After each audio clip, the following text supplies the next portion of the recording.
Hello everyone, in this video we're going to look at the new media player app for Windows 11. This is a new app that replaces the Group Music app, and it is a basic player with support for audio and video playback. The app is available for all devices enrolled in the dev channel, but Microsoft is not yet saying when it will be available for everyone in the stable channel. Okay, so here's a first look at the media player app for Windows 11. So this is the new app.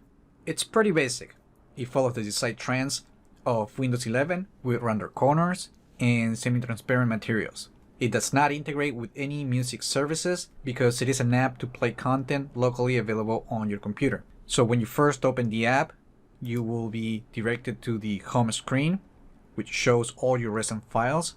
If you want to open a new media files, you can use this option right here. And then you will search the location for the file, and then you would just click the open button.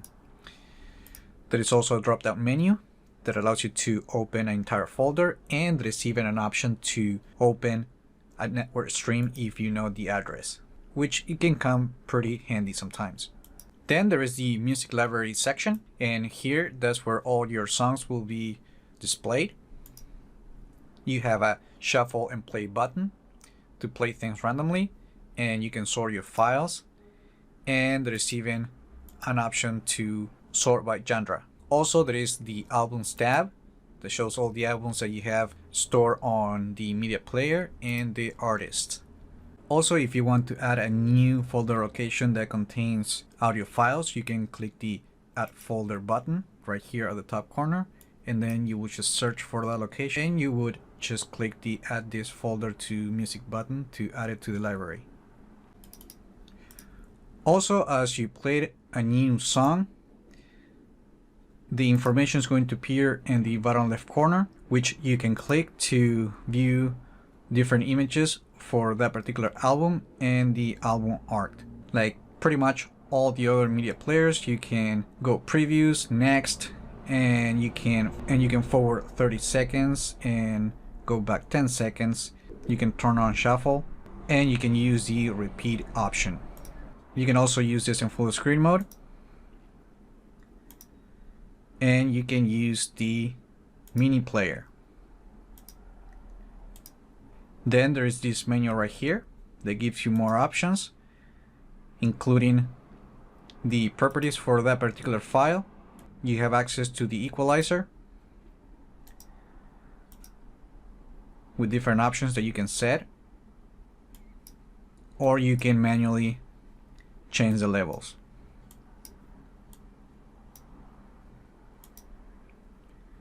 You can also cast the content to another device if supported, and there is also a zoom to fill, but that's for video. Then there is the video library that gives you access to your video files.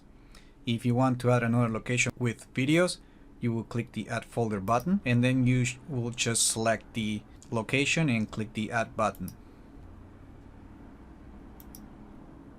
This is how the media player looks like when playing a video, and you have all the same controls as with playing music. You also have the mini video support.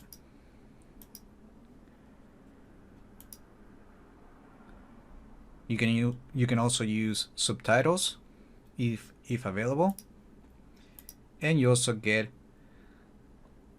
speed options, the zoom to fill, equalizer, which is the same as available for music, and properties about that file.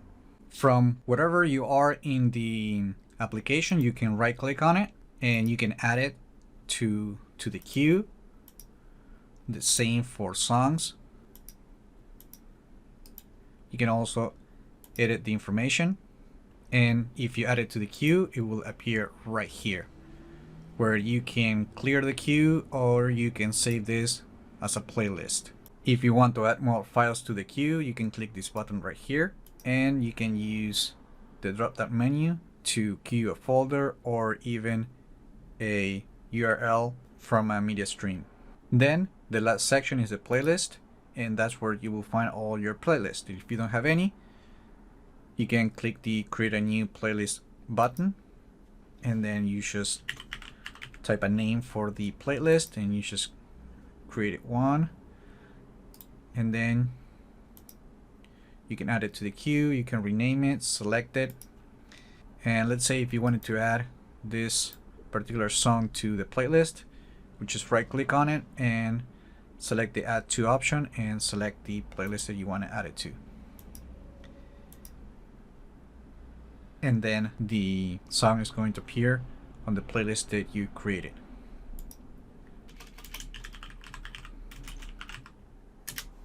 Finally, there is the settings page that allows you to add and remove folder locations, and there is even an option to change the theme color for the app.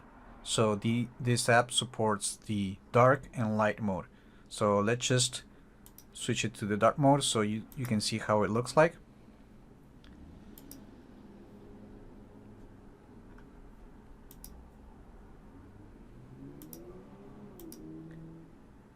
And there is also the light mode, which we'll be using, and you can set it to use the system settings so it will adapt to the color mode available on Windows 11.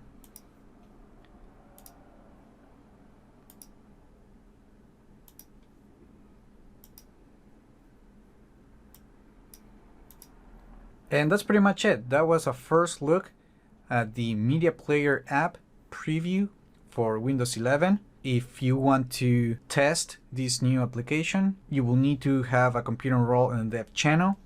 And then if you don't have it, you just open the Microsoft Store app and then go to library and make sure to check for updates. And that will download the application. Something interesting about the app is that because it's still in beta, when you open the start menu and you type the media player, the Windows Media Player Classic will appear and not the actual media player. So in order to find it, you need to type the group music keyword to open the application.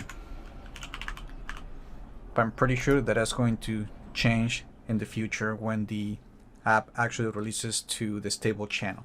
And the Windows Media Player Classic will continue to be available on Windows 11 if you're still using that application. And that's it. Remember to like the video, leave your comments, subscribe to the channel if you haven't done that yet, and I just hope this video was informative for you, and I would like to thank you for viewing.